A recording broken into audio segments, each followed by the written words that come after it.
Hey guys, welcome back to Andy's Dinosaur Reviews, and we've got ourselves yet another brand new How Long Good release because they are constantly flooding us with amazing new figures. And this time we've got a species that honestly doesn't have very many figures. We've got a Dacentrurus, and you can see, of course, the species name right there. You can also see 1/35th scale, as well as the How Long Good logo way over here. You can basically see, the opposite of each one of these boxes. You can see the opposite side that we have here.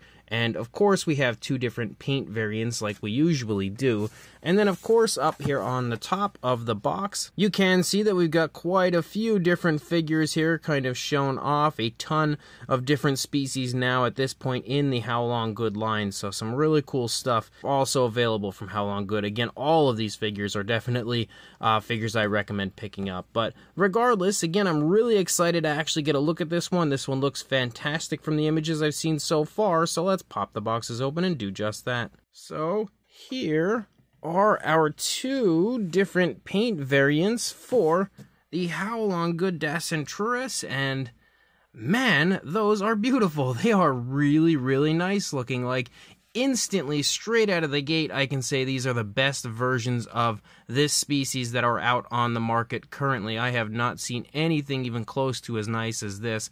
There is a pretty darn nice looking Terabybatat version that's out, that I am a big fan of, but I don't think that one can even remotely compete. I would say the closest to having one out as nice as this would be the Collect A version, but even that one's not as nice as these. They look really, really beautiful. Of course, very striking paint schemes on the part of How Long Good. As always, they are super good at giving their dinosaurs naturalistic yet extremely flashy paint applications. And then this is, again, another one of those instances where you have one that you could maybe take as a female, one you could maybe take as a male, but I honestly don't know which one I would go with as far as that goes. Normally I can kind of get like an idea of it, but both of these are really quite flashy, so it's a tough call when it comes to these two. Regardless, they look super cool, so let's jump to a closer look at both right now. So we'll begin with the kind of like orangish brown version. I think that there's a good chance this is my favorite version out of the two, but I can't say for sure. Again, they're both really nice looking.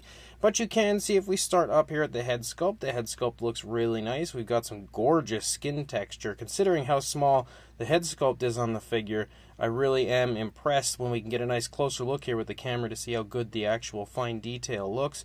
It's very, very impressive. We've also got a very nice and precisely painted eye. You can see the paint application of the eye is as picture perfect as it gets. We've also got the nostrils sculpted out, and I like how the coloration kind of darkens as you lead out here into the beak of the Dacentrurus. The mouth as well is very nicely sculpted out there running along the course of the head. And if you look up here on the top of the head, you can see a darker tone of color running along the upper part of the head. You can also see a light wash that's highlighting that detail up there on the top of the head. As you begin to move back here into the neck, you can see we've got some darker tones again running along the upper part of the body, kind of like an orangish tone in the face, but as you move back you still sort of see some semblance of the orangish tones, but you also have a much darker variation of a brown, and then you also have on top of that this black kind of striping that leads down, and you can see a very nice gradual transition as you lead down to that lighter coloration, but we also transition back again to more of that kind of like orangish tone here in the throat of the dinosaur. You can also see quite a bit of really nice texturing as well as skin wrinkles and stuff down there on the underside of the throat of the dinosaur, and all of the paint application is extremely, extremely smooth. You also have a darker variation of a brown there for the plates that begin to pick up there in the neck, and that light wash continues to run down the course of the back. It's not super strong there, but as you lead back here you can see it does increase as far as the amount that you have on the figure, and I have heard some people state that they're not a big fan of that, but I actually think I like it. I've always been a big fan of light washes on dinosaurs. I always just feel like it kind of gives them like that dusty, sort of a dirty look, but on top of that it also highlights all of the scale detail quite nicely, definitely makes it pop. As you move down a little further into the body, you continue to have that nice patterning with those darker stripes. You also can see we have like some yellowish tones. I almost even see like some variations of greens kind of picking up there in the stomach region. We have the shoulder spikes that are nicely sculpted out, and if you look here, as if my camera would focus on it, as you lead up from the body into the shoulder spike, there's some really nice detail. It kind of smooths out a little bit as you lead further out into that spike, but it honestly actually does have really nice detail the entire way out. I also like that we start with a darker variation of a brown and really nicely transition to that lighter tone as you move out. As you lead down here into the leg, you can see the leg sculpt is really quite nice. You've got kind of like some osteoderms there on the back of the leg, as well as the elbow present. You've got a nice bend in the elbow, and you can see this leg is kind of picking up, or maybe even setting down as the dinosaur's kind of walking. You continue to have that striping effect moving down. You've also got some nicely sculpted toes, nicely painted nails with a grayish tone, which look quite nice. As you move up into the stomach region, you can again see some more like skin wrinkling there, some skin wrinkling and stretching off of the stomach there, leading into the rear leg. Really nice naturalistic transitions again back and forth when it comes to the coloration. You do have a bumpy scaling here as you move up into the body a little further. You can see a lot of bumpier scales, especially as you lead up here into the back and around the plates, but you can see just kind of like osteoderms and stuff poking up, but you can also see those here as you move through. You see them all over the side of the stomach, leading back into the thigh and everything. We can also make out the hip bone right there, as well as some more wrinkling and creasing and skin detail back there behind the thigh that kind of leads down around the back of the thigh toward the back of the knee. And you can also see again we have that variation of brown here running along through the course of the leg down here, running along the front of the leg, but then we have that lighter tone here moving along the back. Also again a little hint of that orange showing up like right here in the back of the thigh. But we again also have that striping effect that's, you know, like a squiggly striping that moves through, pretty much what we see through the course of the entire figure. Definitely a nicely defined calf muscle back there. You've got the kneecap there in the front of the leg, as well as again a very nice looking foot sculpt, nicely again painted nails with that grayish tone, and everything looks really nice as you move through as far as the sculpt and paintwork. And then we lead up here again, you can see more nice looking skin detail there, kind of like wrinkling and creasing and stuff as you move out. You again have the plates starting to turn into spikes here as you lead out into the tail, and you can continue to see again that light wash. We have a nice curve to the tail, but it's a very minor curve, nothing super dramatic or anything. You can also see the tail kind of curves down and then back up toward the end, but there's also a slight twist there at the end of the tail, just adding a little extra life to the figure. Also, I like the way that they've painted the plates where we have like this dark variation of a brown, but it kind of leads to an orangish tip as you move through. And you see that the entire way out through all the spikes as you lead out into the tail. You also have a major bumpy area here to the skin texture as you lead out toward the tip of the tail. You can see it's like osteoderm central out here. There is just tons of those as you lead out there toward the tip. As you move here along the underside, you continue to see some of those slight orangish tones, as well as a very nice light tone of color here for the primary underside of the dinosaur. You can see a cloaca present right there. And as you move through again, everything looks really, really nice there. As you look at the dinosaur from the front, you can see we do have a slight turn and a slight tilt to the head, but you've got a turn toward the dinosaur's left. And then if we take a look here at the opposing side, again, the head sculpt looks really nice over here. Very nicely painted eyes. You've got that nice looking sculpt to the neck again, showing the skin kind of stretching here as the dinosaur is turning its head away from us, but nothing super, again, dramatic or anything. As you move back, you've got the really nicely sculpted out shoulder spike again. The leg here on this side is kind of planted here, but there is a slight bend in the leg. You can see more of those osteoderms as well as the elbow. And again, that's super nice looking paint job. I'm definitely a big fan of the paint apps on this version. And again, you can see this leg is a little bit further forward than what we see on the opposing leg, kind of scrunching the skin up there in the stomach region. But again, all of the paintwork on this looks so good. Very, very flashy, but again, naturalistic coloration for this dinosaur. Definitely a big fan of the paint scheme they've chosen for this one. But as you move down through the course of the leg again, it looks pretty much the same as we had seen on the opposing side, because the other leg is kind of, you know, flat to the ground. Same deal with this one as far as the foot goes, and again, the leg's just a little bit further forward. And then you move out the length of the tail, and again, that also looks really quite nice. So definitely an awesome looking version of the Dacentrurus. This one is definitely going to be hard to beat, but we'll check out the other one and see if it can do that. Then we have the alternate paint variant. Of course, the sculpt on this is going to be exactly the same as the sculpt that we had just seen on the initial version, but we just have a different coloration for this one. You can see we start up here at the head sculpt. We've got a pretty dark variation of a green. Again, really nicely painted eyes. I like that they used a nice white to really make that eye pop when it comes to the darker tone of color that they have for the face. You can also see a darker tone, an even darker tone there for the beak. But as you move up there, you can see pretty much only the beak is that darker tone, because we have that same tone of green that we see for the side of the face there on the upper part of the head. Super impressive sculpt and detail, though. Look at how nice that scale detail looks. As you begin to move back here into the back of the dinosaur, you can see a nice lighter tone of a brown running down the center of the spinal column here of our dinosaur. There's also, again, a variation of green here that's a bit lighter than we see in the face, moving down the course of the neck.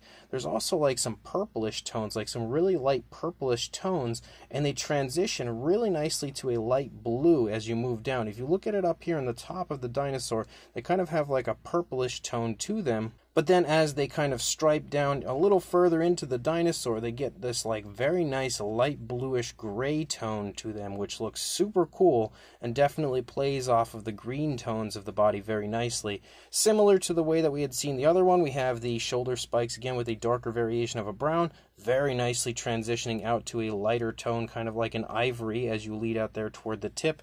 As you lead down the course of the leg, we continue to have that nice designing and patterning, but just like we see on the upper side, you kind of see like actually more of like a pink down here in the feet, and you can kind of see it starting right around here, kind of transitioning to like some pinkish tones, maybe kind of like a purple. It's a little tough to tell in the camera screen, but it looks pretty much like, maybe it is a light purple.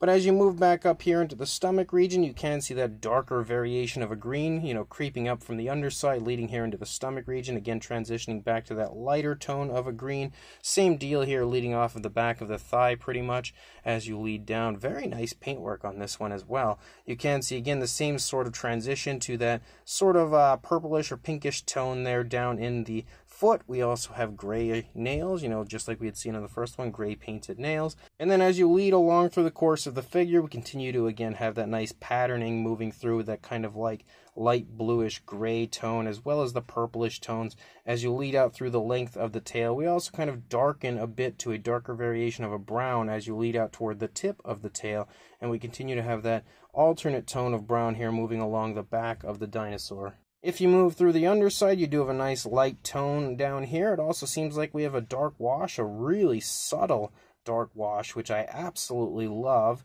And you can see again that we also have some variations of greens and stuff popping up here and there on the underside, but on top of that, again, that light tone.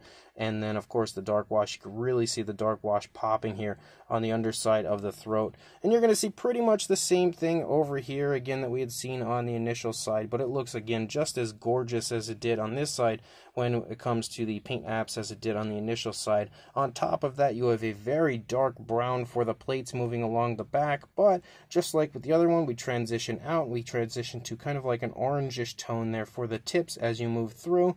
I would say it's a bit of a darker orange than what we had seen on the first version, but a very appealing variation of an orange as well. So honestly, this might be one of the very first times when it comes to a How Long Good release that I really cannot choose my favorite, because both are just so unbelievably well done. They're always really well done, but this time they're just, again, like beyond awesome when it comes to both paint schemes. Really cannot choose one over the other. As far as a size goes, for a length from the snout to that spike there on the end of the tail, about 8.5 inches, or around 21.5, closing in on 22 centimeters, but not quite there.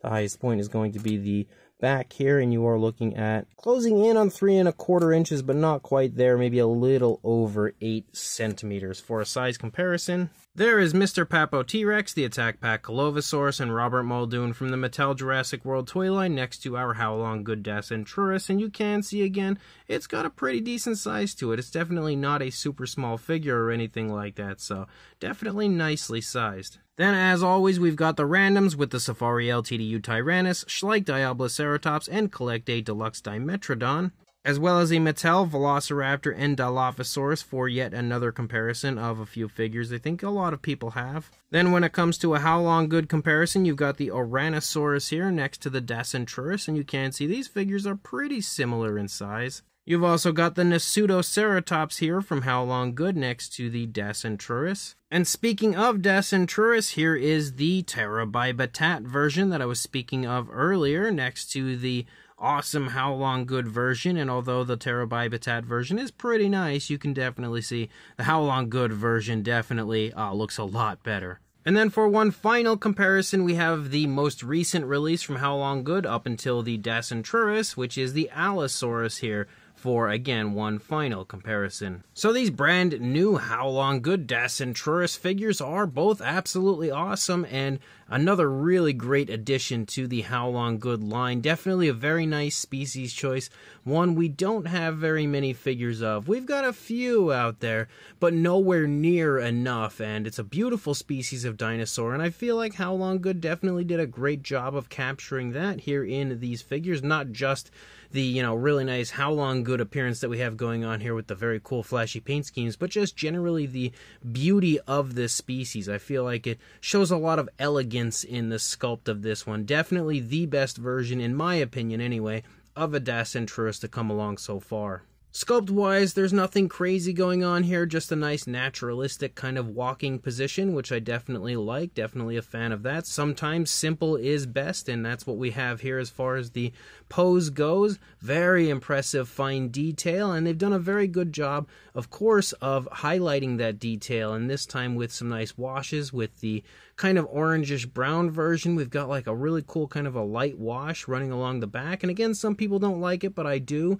And then we also have a darker wash on the greenish version, which I've been pretty much aching for How Long Good to include that dark wash back on their figures, because they did such a great job with the Nasutoceratops they released and the dark wash that was used on that. So I've been kind of hoping that they would re-release some figures with the dark wash on it, and they definitely did that here with the greenish version of the Dacentrurus. But again, both paint schemes are very nice, very flashy, but at the same time, totally look natural if you ask me. And I like that, again, it's similar to what they usually do, where they have paint schemes that are kind of designed the same way, but they've just used different tones of color to differentiate them. And again, it allows them to sort of look like they're probably from the same group, or maybe even mates.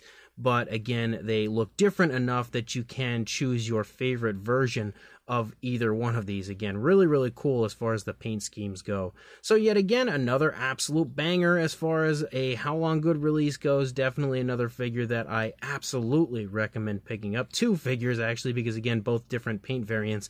I feel like it's just so hard to choose this time around. You may need to grab both like I did. So if you are interested in doing exactly that, I will include a link in the description to where you can do that on Lana Time Shop, because that is where I purchased mine. So make sure you check that link, go grab both of these gorgeous figures, and like, comment, and subscribe, and I will see you in the next review. Thanks for watching.